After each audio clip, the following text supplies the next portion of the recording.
La historia del hombre que luchó contra Dios.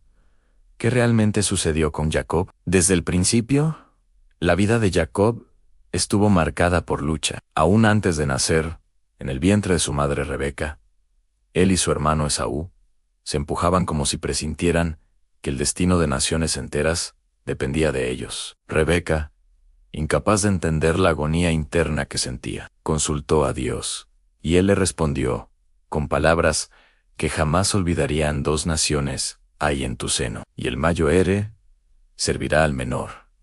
Esa profecía envolvió toda la historia de Jacob como una sombra y una promesa. Cuando los niños nacieron, Esaú salió primero, rojizo y cubierto de vello. Jacob venía después, aferrado al talón de su hermano, como si se negara a quedar atrás. Aquella imagen se convertiría en el símbolo de toda su vida: un hombre que no soltaba, que luchaba, que perseguía bendición, aun cuando no la comprendía del todo. Los años pasaron, y las diferencias entre ambos se hicieron evidentes. Esaú se convirtió en un cazador, hábil, fuerte, amado por su padre, Isaac en Jacob.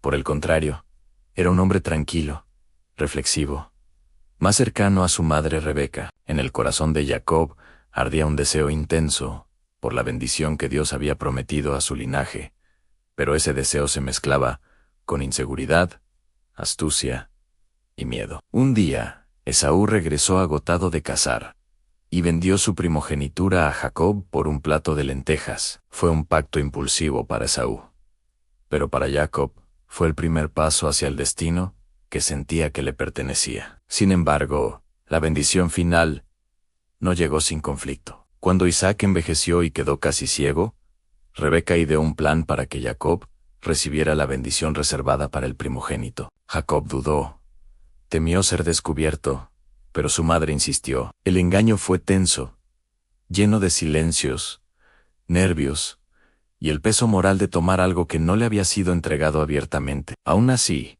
Isaac lo bendijo, pronunciando palabras que cambiarían el rumbo de su vida y de la historia. «An Dios te dé el rocío del cielo y la grosura de la tierra».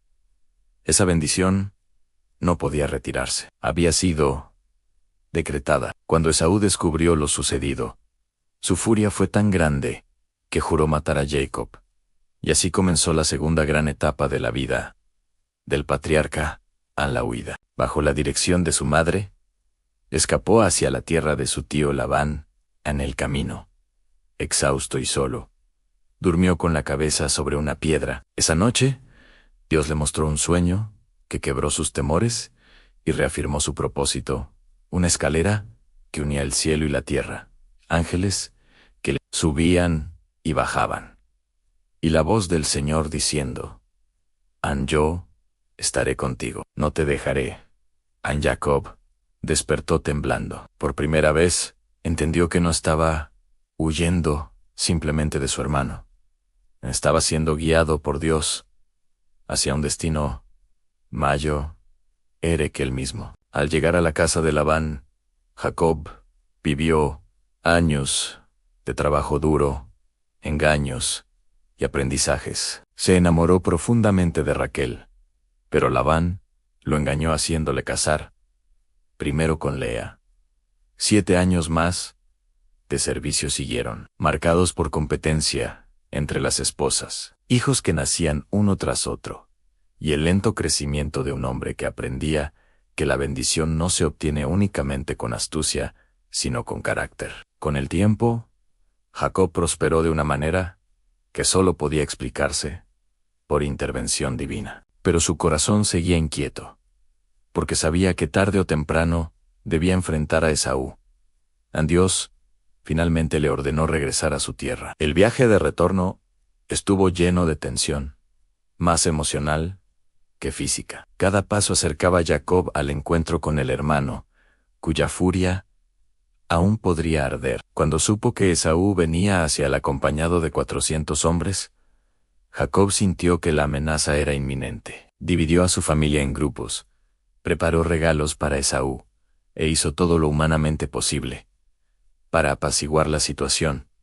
Pero por dentro, estaba quebrado. No había estrategia suficiente para enfrentar su pasado. Entonces, llegó la noche que cambiaría su vida para siempre. Jacob, angustiado, cruzó el río Yabok y se quedó completamente solo, en la oscuridad del campamento, mientras el viento movía las aguas del río y las sombras se alargaban entre los árboles.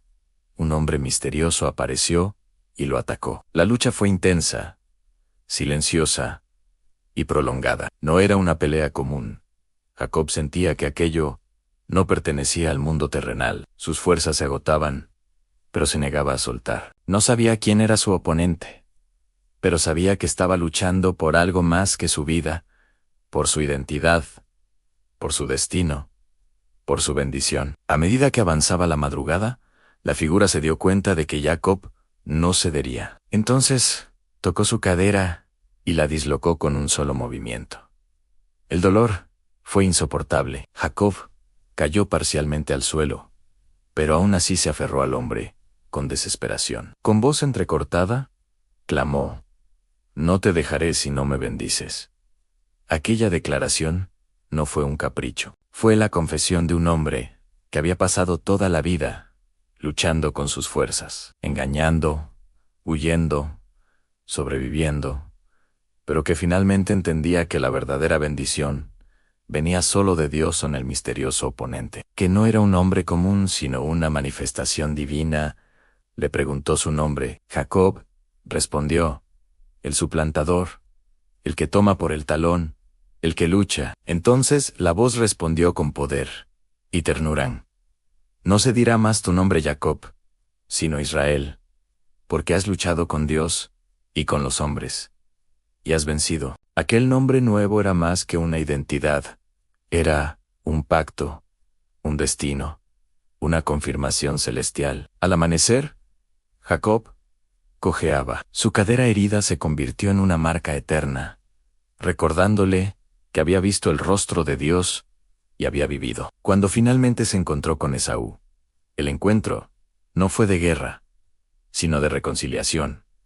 Esaú corrió a su encuentro y lo abrazó. Dios había intervenido en ambos corazones. Cuando Esaú estrechó a Jacob entre sus brazos, el peso de décadas de dolor, resentimiento y miedo pareció desvanecerse en un solo instante. Jacob, aún cojeando, sintió que la fuerza del abrazo de su hermano no era una amenaza, sino el eco de un lazo que nunca debió haberse roto. Sus ojos se humedecieron. El rostro de Esaú, curtido por el sol y la vida salvaje del campo, mostraba una mezcla de sorpresa, alivio y una paz que Jacob jamás habría imaginado. Esaú no mencionó la traición pasada, ni la bendición robada, ni el largo rencor que lo había acompañado durante años. En cambio, dijo con una voz quebrada: «Hermano mío, ¿suficiente? Tengo yo, no temas más». Jacob bajó la mirada. Aquel abrazo era más que una bienvenida. Era un milagro. No era solo Esaú quien lo perdonaba. Era Dios restaurando lo que la ambición, el miedo y el engaño habían destruido. En ese instante, Jacob comprendió algo profundo. La lucha junto al río no había sido solo por una bendición, sino por la reconciliación que su alma necesitaba para finalmente ser libre. Luego de conversar, Esaú invitó a Jacob a viajar con él hacia Seir, pero Jacob, consciente del paso lento de sus rebaños, de la fragilidad de los niños y de su propia herida, declinó. Agradeció a su hermano y prometió reunirse más adelante. Esaú aceptó sin ofenderse, porque entendía que la reconciliación no se medía por la cercanía física, sino por la restauración del corazón. Cuando Esaú partió, Jacob se quedó observándolo alejarse entre la polvareda del camino. Su corazón estaba lleno de emociones nuevas e indescriptibles. Sabía que su vida había tomado un rumbo irreversible. Dios no solo le había preservado la vida, sino que le había dado un nuevo nombre, un nuevo propósito y una nueva paz. Jacob continuó su camino con su familia y sus rebaños. Llegaron a un lugar llamado Sucot, donde levantó casas y cobertizos para su ganado. Era la primera vez, después de muchos años, que Jacob construía un hogar sin temor ni huida. Allí, bajo la sombra de los árboles y el sonido del viento golpeando las hojas, Jacob comenzó a comprender lo que significaba ser Israel. No solo un nombre nuevo, sino un hombre nuevo. Más adelante, Jacob viajó a Sicom, donde levantó un altar, y lo llamó el Dios de Israel. Esa declaración, tallada en piedra y elevada ante su familia, fue su primera proclamación pública de que el Dios que lo había guiado desde Betel, que lo había prosperado en Padan Aram, que lo había protegido de Labán, que lo había reconciliado con Esaú, y que había luchado con él junto al río, era ahora el Dios de su corazón, su casa y su descendencia. Pero la vida de Jacob no estuvo exenta de dolor. En Sicom, su hija Dena sufrió una deshonra que marcó a la familia profundamente. Sus hijos Simeón y Leví, inflamados de ira, tomaron justicia por su propia mano, causando un conflicto que obligó a Jacob a partir nuevamente. Fue una etapa dura, cargada de tensión, donde Jacob comprendió que la bendición de Dios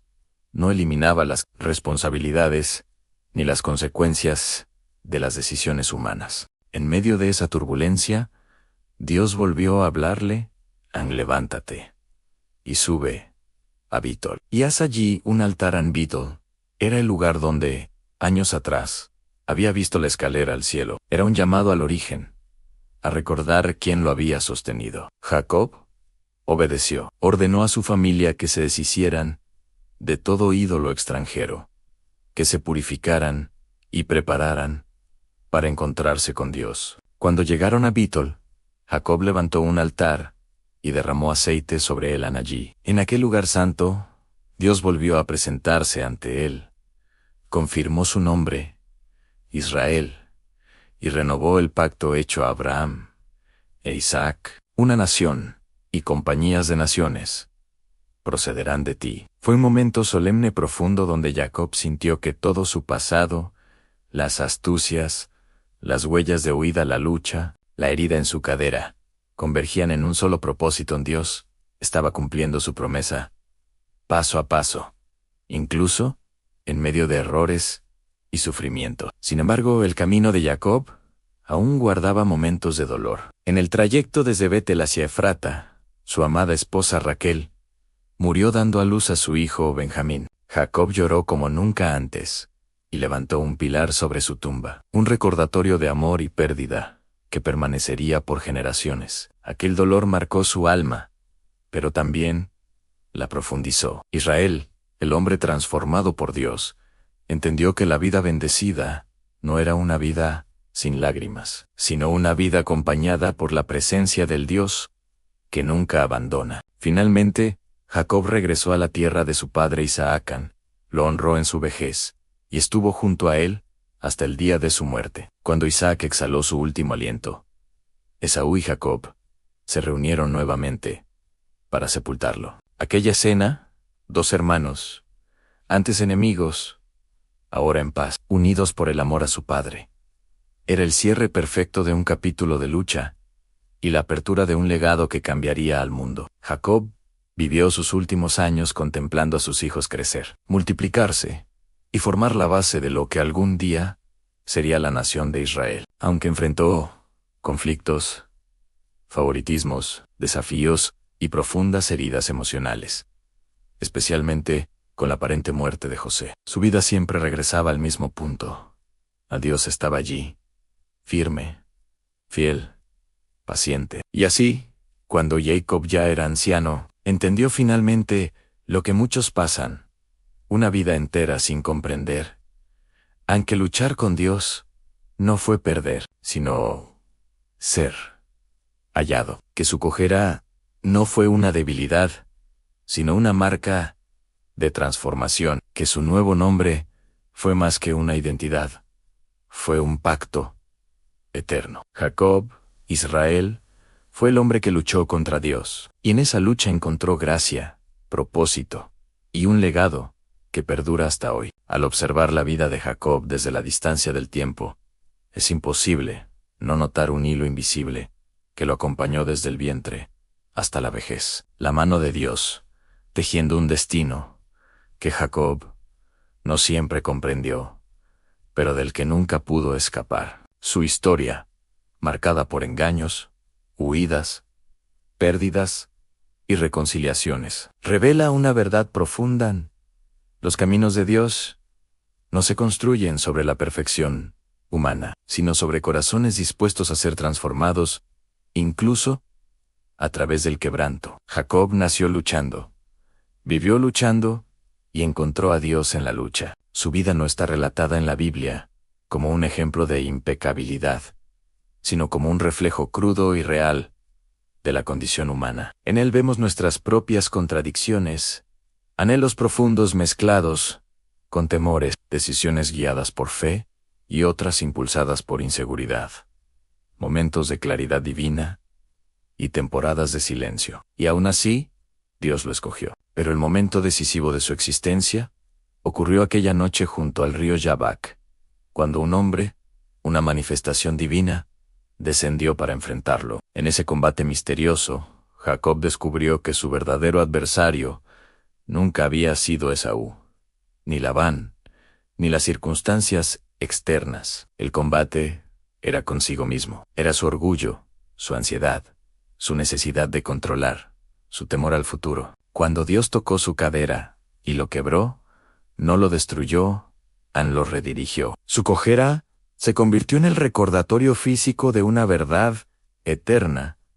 Nadie sale igual después de encontrarse con Dios. Al final, su historia es también un espejo de la fe, no una fe idealizada, sino una fe que tiembla, que tropieza, que pregunta, que lucha, pero que no suelta. Jacob no fue grande porque venció, sino porque perseveró hasta que Dios lo bendijo. Y esa perseverancia, nacida de la debilidad, se convirtió en la puerta que abrió el nacimiento del pueblo de Israel, desde donde surgirían reyes, profetas y siglos después, el Mesías. Cuando Jacob partió de este mundo, dejó atrás más que una descendencia numerosa. Dejó un legado espiritual que atraviesa las generaciones. Su historia nos recuerda que Dios no se revela solo en los altares elevados, sino también en los caminos polvorientos, en las noches de angustia y en los silencios donde sentimos que nada está bajo control. Allí, en la vulnerabilidad, es donde Dios se acerca para transformar lo que somos. La historia del hombre que luchó contra Dios no es simplemente un relato antiguo, es un testimonio vivo. Nos enseña que la bendición más profunda no siempre llega a través de la fuerza, sino a través del quebrantamiento. Que a veces Dios hiere para sanar, y que aquellos que se aferran a Él, aún cojeando, aún temblando, aún sin entenderlo todo, pueden recibir un nombre nuevo, una vida nueva y un propósito eterno. Así, Jacob se convirtió en Israel, y su historia se convirtió en un recordatorio para todos los tiempos. Dios no llama a los perfectos, sino a los dispuestos. Y cuando Él transforma a un hombre, lo transforma para siempre.